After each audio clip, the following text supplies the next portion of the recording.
Hello students, today we learn adaptation for ingestion of food in plant. As in lesson number first, the living world adaptation and classification. आज आपण आपलं पहिला lesson the living world adaptation and classification याच्यामधला जो part आहे adaptation for injection of food plant म्हणजेच प्लांटमधले जे इंजेक्शनसाठी अन्न मिळवण्यासाठी किंवा अन्न गिळण्यासाठी अन्न ग्रहण करण्यासाठी इंजेक्शन अन्न गिळण्यासाठी किंवा अन्न ग्रहण करण्यासाठी adaptation for injection of food in प्लांटमध्ये अन्न गिळण्यासाठी अन्न ग्रहण करण्यासाठी जे काही ॲडॅप्टेशन झालेलं आहे प्लांट्समध्ये ते आपल्याला आज पाहायचं आहे. बघा, most of the plant are anchored in the ground and are autotrophic. बहुतेक प्लांट हे कसे असतात, ग्राउंडमध्ये अँकर्ड झालेले असतात, स्थिर झालेले असतात अँड आर ॲटोट्रॉफिक आणि ते ॲटोट्रॉफिक असतात म्हणजे ते स्वयंपोषी असतात. हाऊएव्हर प्लांट्स लाईक डोडर आर पॅरासिटिक्स. मात्र डोडरसारखे जे प्लांट्स आहेत, डोडर अमरवेल, कसकटा, डोडरसारखे जे प्लांट्स आहेत ते पॅरासिटिक असतात. The plant body of dodder consist of yellow wire like stem. ही जी डोडर प्लांट आहे त्या डोडर प्लांटची जी स्टेम आहे ते येलो वायर लाईक असते, म्हणजे पिवळ्या अशा वायरसारखी तिची डोडर या प्लांटची स्टेम असते, खोड असतं. It is leafless and can not perform photosynthesis. ही जी प्लांट आहे ती लीफलेस असते, तिला पाने नसतात and can not perform photosynthesis आणि ती फोटोसिंथेसिसची प्रोसेस परफॉर्म करू शकत नाही कारण ती लीफलेस असते. However it has haustorial sucking roots for absorbing nutrients for the host plant. मात्र हिला काय असतात, हिच्याकडे बघा, इट हॅज हायस्ट्रियल रूट्स, हिच्याकडं शोषक किंवा चूषक अशी मुळं असतात. ह्या मुळांचं काय काम असतं, for absorbing nutrients for the host plants. Host plants आधारक वनस्पती म्हणजे जिचा आधार घेऊन आणि जिच्यावर ही डोडर ही प्लांट वाढते तिला आपण होस्ट प्लांट म्हणायचं, आधारक वनस्पती असं म्हणायचं. मग ही जी डोडर प्लांट आहे तिची जे रूट्स असतात ते हायस्ट्रियल असतात, म्हणजेच ते चूषक असतात. बघा कशासाठी असतात ते, for absorbing nutrients from the host plant. ही जी होस्ट प्लांट आहे, आधारक वनस्पती आहे, तिच्यामधलं न्यूट्रिएंट्स पोषक घटक ही जी डोडर आहे तिला शोषून घेण्यासाठी हे जे तिचे रूट्स असतात ते हायस्ट्रियल असतात, म्हणजे चूषक मुळे तिला असतात. कारण ती लीफलेस असल्यामुळं फोटोसिंथेसिस परफॉर्म करू शकत नाही आणि त्यामुळं ती अन्न निर्माण करू शकत नाही आणि मग तिला अन्नासाठी ही जी होस्ट प्लांट आहे त्याच्यावर डिपेंड राहावं लागतं आणि मग त्याच्यासाठी तिच्यातील ह्या होस्ट प्लांटमधील न्यूट्रिएंट्स ॲब्सॉर्ब करण्यासाठी, न्यूट्रिएंट्स पोषक घटक शोषून घेण्यासाठी तिच्यामध्ये हे हायस्ट्रियल रूट्स असतात, चूषक मुळे असतात. These roots penetrate up to the conducting vessels of the host plant to absorb water and food. हे जे रूट्स आहेत ते पेनिट्रेट झालेले असतात, आतमध्ये शिरलेले असतात त्या होस्ट प्लांटच्या, आणि अप टू कंडक्टिंग व्हेसल्स, आणि व्हेसल्सनी नळ्यांनी ते काय झालेले असतात, कंडक्ट झालेले असतात, जोडले गेलेले असतात. म्हणजे हे जे हॉस्ट्रियल त्यांचे रूट्स आहेत, चूषक मुळे आहेत, त्या होस्ट प्लांटमध्ये पेनिट्रेट होतात, आतमध्ये शिरतात आणि ते व्हेसल्सने कनेक्ट होतात, जोडले जातात.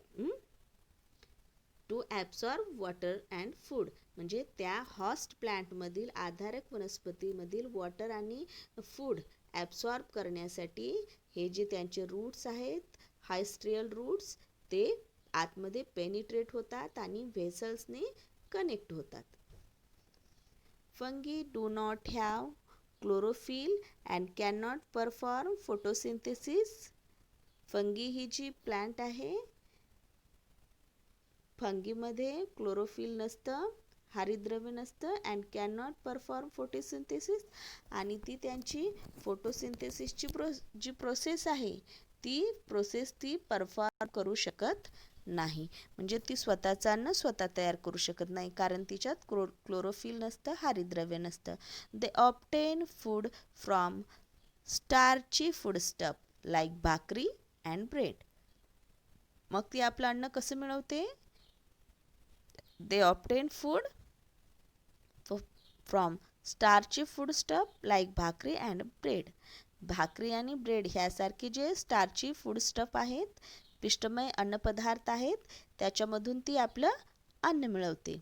दे have root like fibres for absorption of food. ही जी फंगी आहे प्लॅन्ट, फंगीला रूट लाईक रूट जे असतात ते फायबर्ससारखे असतात, तंतुमय असतात. आणि मग ते काय करतात, कशासाठी असतात ते? For absorption of food. अन्नाचं ॲब्सॉर्प्शन करण्यासाठी, अन्न शोषून घेण्यासाठी तिचे जे रूट्स आहेत फायबर लाईक असतात, तंतूसारखे असतात.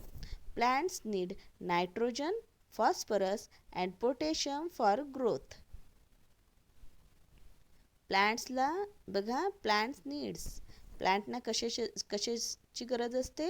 फॉर ग्रोथसाठी प्लॅन्टना बघा नायट्रोजन, फॉस्फरस अँड पोटॅशियम ह्यांची गरज असते. Plants need nitrogen, phosphorus and potassium for growth.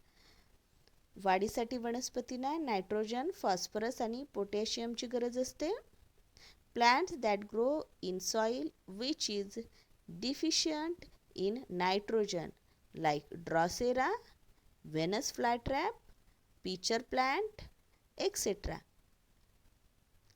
ज्या plants that grow in soil which is deficient in nitrogen, ज्या सॉईलमध्ये बघा प्लॅन्ट्स वाढतात आणि तिथं जर नायट्रोजनची डिफिशियंट असेल, कमतरता असेल, अभाव असेल, मग कोणत्या वनस्पती त्या? Like Drosera, Venus flytrap, pitcher plant ह्या ज्या प्लॅन्ट्स आहेत, ह्या प्लॅन्ट्स अशा ठिकाणी वाढतात बघा जिथं नायट्रोजनची डिफिशियंट असते, कमतरता असते नायट्रोजनची. मग बघा, fulfil their need for nitrogen by consuming insects. मग त्यांची ही जी नायट्रोजनची नीड आहे, नायट्रोजनची गरज आहे, ती भागवण्यासाठी, पूर्ण करण्यासाठी ते काय करतात? कशाद्वारे ते त्यांची ही नीड पूर्ण करतात? By consuming insects. कीटक भक्षण करतात. ते काय करतात? कीटक भक्षण करतात आणि मग आपली ही जी नीड आहे ती कंप्लीट करतात. बघा, इथं तुम्हाला दाखवलेलं आहे व्हेनस फ्लायट्रॅप दिलेलं आहे तुम्हाला पिक्चर. ह्या ज्या प्लॅन्ट्स आहेत, ह्या प्लॅन्ट्स आपली नायट्रोजनची नीड भागवण्यासाठी काय करतात? ते कीटक जे आहेत, इन्सेक्ट्स जे आहेत, त्या इन्सेक्टला खाऊन टाकतात, इन्सेक्ट्सचं भक्षण करतात आणि त्याद्वारे त्यांची ही जी नायट्रोजनची नीड आहे, गरज आहे, ती त्या पूर्ण करतात. मग अशा ह्या ज्या इन्सेक्ट फीडर्स आहेत, इन्सेक्ट्स खाणाऱ्या कीटक भक्षी वनस्पती आपण त्याला म्हणतो इन्सेक्ट्स फीडर्स. मग त्या कोणत्या आहेत? Drosera, Venus flytrap, pitcher plant etcetera.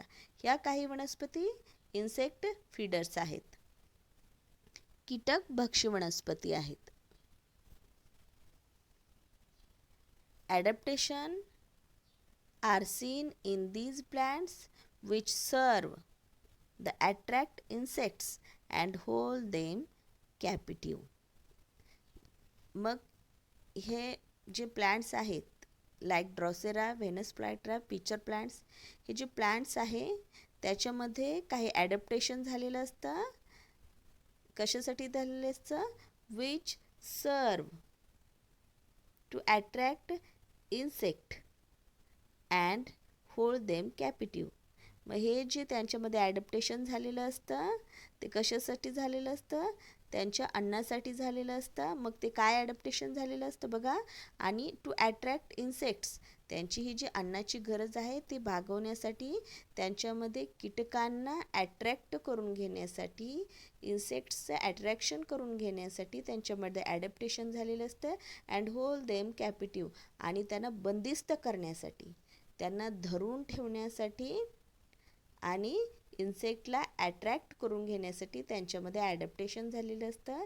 ह्या ज्या इन्सेक्ट फीडर्स असतात दिसायला अतिशय छान असतात, त्याच्यामुळं कीटक त्याच्याकडं ॲट्रॅक्ट होतात आणि मग जेव्हा ते कीटक त्यांच्यावर बसतात तेव्हा ते काय करतात? त्या पटकन त्याला कॅपिटिव्ह करतात आणि होल्ड करतात, त्याला बंदिस्त करतात आणि मग धरून ठेवतात. आणि मग त्यांनी एकदा पकडलं की मग तो इन्सेक्ट जो आहे त्या ठिकाणी मरण पावतो. आणि अशा प्रकारे त्यांच्यामध्ये हे ॲडॅप्टेशन झालेलं असतं की कीटकांना ॲट्रॅक्शन करून घेण्यासाठी, त्यांना होल्ड करून ठेवण्यासाठी आणि कॅपिटिव्ह करण्यासाठी, बंदिस्त करण्यासाठी. नंतर आपण पाहूया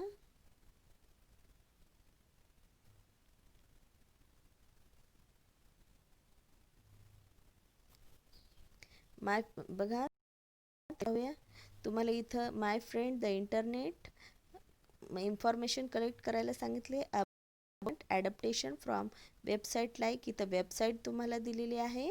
त्या वेबसाईटवरून प्लांटमध्ये जे काही ॲडॅप्टेशन झालेलं आहे, प्लांट स्पेशीजचं ॲडॅप्टेशन, त्या संबंधीची जी इन्फॉर्मेशन आहे ते कलेक्ट करायची आहे. आता बघूया आपण ॲडॅप्टेशन इन ॲनिमल्स. प्राण्यांमध्ये काय ॲडॅप्टेशन झालेलं आहे? Make a list of animals in your surroundings. तुमच्या सराउंडिंग्समध्ये ज्या काही ॲनिमल्स आहेत, प्राणी आहेत, त्यांची लिस्ट बनवायची आहे. Compare the diversity of animals listed by your friends with your list. Compare करायचं आहे, तुलना करायची तुम्हाला त्यांच्या डायव्हर्सिटीची, त्यांच्या विविधतेची विविधता जी आहे त्यांच्यामध्ये, त्यासंबंधी तुम्हाला कम्पेअर करायचे of animal listed by your friend and with your list. तुम्ही स्वतः जे तुमच्या सराउंडिंग्समध्ये ॲनिमलची लिस्ट केलेली आहे आणि तुमच्या फ्रेंडने लिस्ट केलेली आहे, त्या तुमच्या दोघांमध्ये कम्पॅरिझन करायचं आहे. ह्या ॲनिमल्समध्ये जी डायव्हर्सिटी आहे ती तुम्हाला कम्पेअर करून बघायचं आहे, त्यांच्यामध्ये तुम्हाला तुलना करायची आहे. Discuss the habitats, food habits, characteristics of body structure like vertebral column, wings, gills, tails, etc. and prepare a chart. आणि डिस्कस करायचे तुम्हाला हे जे कम्पेअर केल्यानंतर, त्यांचे ॲनिमल्समध्ये जी डायव्हर्सिटी आहे ती कम्पेअर केल्यानंतर तुम्हाला चर्चा करायचं आहे त्यांच्या हॅबिटॅटविषयी. त्यांचा अधिवास कसा आहे, त्यांचा फूड हॅबिटॅट कसा आहे, त्यांचं म्हणजे खाण्याच्या ज्या काही हॅबिट्स आहेत, सवयी आहेत अन्न ग्रहण करण्याच्या, त्या हॅबिट्स. त्याच्यानंतर कॅरेक्टरिस्टिक्स ऑफ बॉडी स्ट्रक्चर, त्यांची जी बॉडी स्ट्रक्चर आहे, शरीर रचना आहे, त्यांची वैशिष्ट्य लाईक वर्टिब्रल कॉलम, त्यांचा जो पाठीचा कणा आहे, विंग्स पंख, गिल्स कल्ले, टेल्स शेपटी एक्सेट्रा, हे जे काही आहे त्यांच्याबद्दल तुम्हाला काय करायचं आहे? डिस्कस करायचं आहे. अँड प्रिपेअर अ चार्ट, आणि एक चार्ट बनवायचं आहे. What difference do you see between terrestrial and aquatic animals? तुम्हाला काय फरक जाणवतो? टेरेस्ट्रियल ॲनिमल्स तुम्ही पाहिलेले आहेत आणि ॲक्वॅटिक ॲनिमल्ससुद्धा तुम्ही पाहिलेले आहेत. जमिनीवरचे प्राणी आपण पाहिलेले आहेत, किंवा मग पाण्यातले प्राणी आपण पाहिलेले आहेत. त्याच्यामध्ये आपल्याला बरेच डिफरन्सेस दिसतात. आढळतात.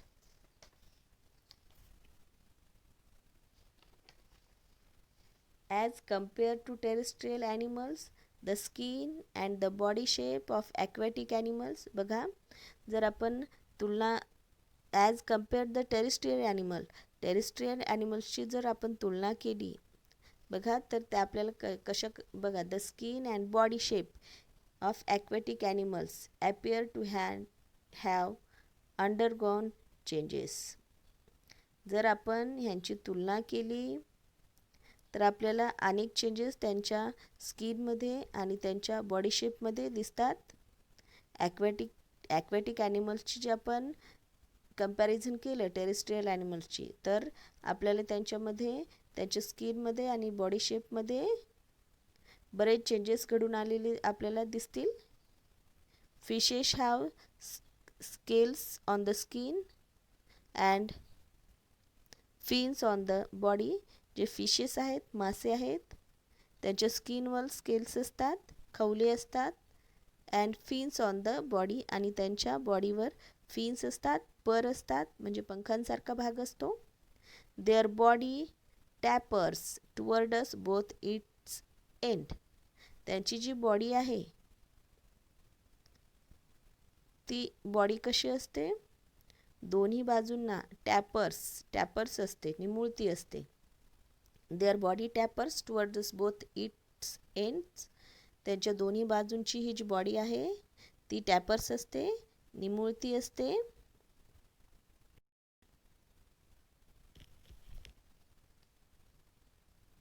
बघा लाईक अ स्पिंडल म्हणजेच आपण बघितलेलं आहे स्पिंडल्सप्रमाणे. लाईक एरोप्लेन ह्यांच्याप्रमाणे ही जी त्यांची बॉडी आहे ती कशी असते दोन्ही एंडला टॅपर्ससारखी असते, निमुळती असते. Fish breathe with gills instead of a nose. मासे जी आहेत fish breathe with gills instead of nose ऐवजी मासे ब्रिदिंग कशाने करतात, गिल्सनी करतात. कल्ल्याद्वारे ते आपले ब्रिदिंग करत असतात. Their eyes have transparent eyelids. त्यांच्या आईजना ट्रान्सपॅरंट आयलिड्स असतात, पारदर्शक अशा पापण्या असतात. They have air bladders within the body to help them to float. त्यांचे बघा they have air bladders within the body. त्यांच्या बॉडीमध्ये एअर ब्लॅडर्स असतात, हवेच्या पिशव्या असतात. त्याच्यामुळं काय होतं to help them to float. त्यांना पाण्यामध्ये तरंगण्यासाठी मदत होते आणि त्यामुळे ते पाण्यामध्ये ह्या एअर ब्लॅडरमुळं ते पाण्यामध्ये सहजपणे काय करू शकतात, फ्लोटिंग करू शकतात, तरंगू शकतात.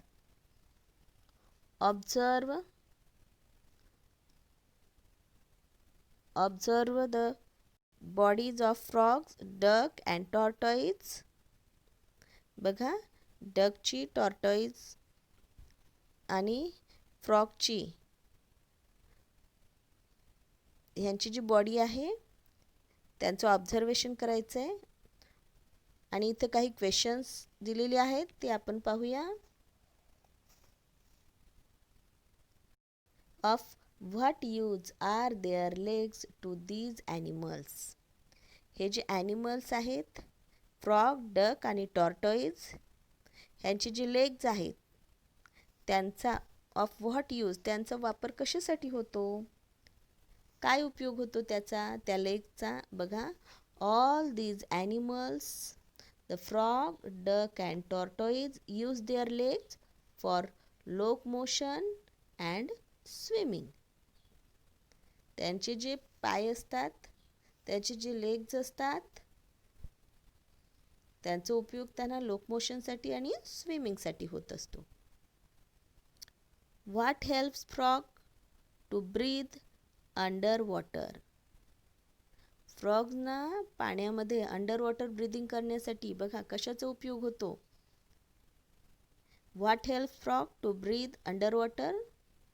When in water frog breathe with the help of skin. स्किनद्वारे ते आपलं ब्रीदिंग करतात जेव्हा ते अंडर वॉटर असतात. Of what use are the long hind legs of a frog.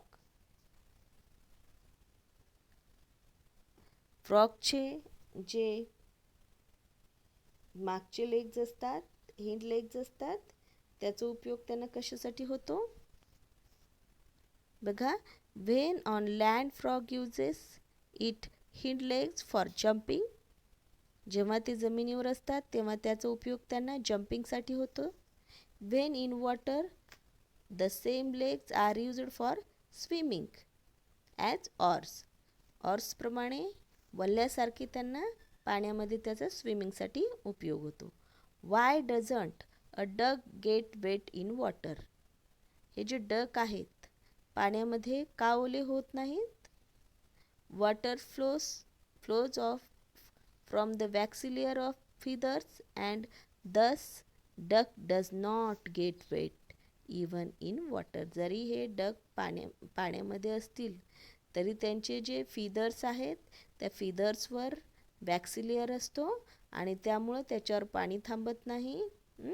आणि मग त्याच्यामुळं डक जरी पाण्यामध्ये असले तरी ते ओले होत नाहीत.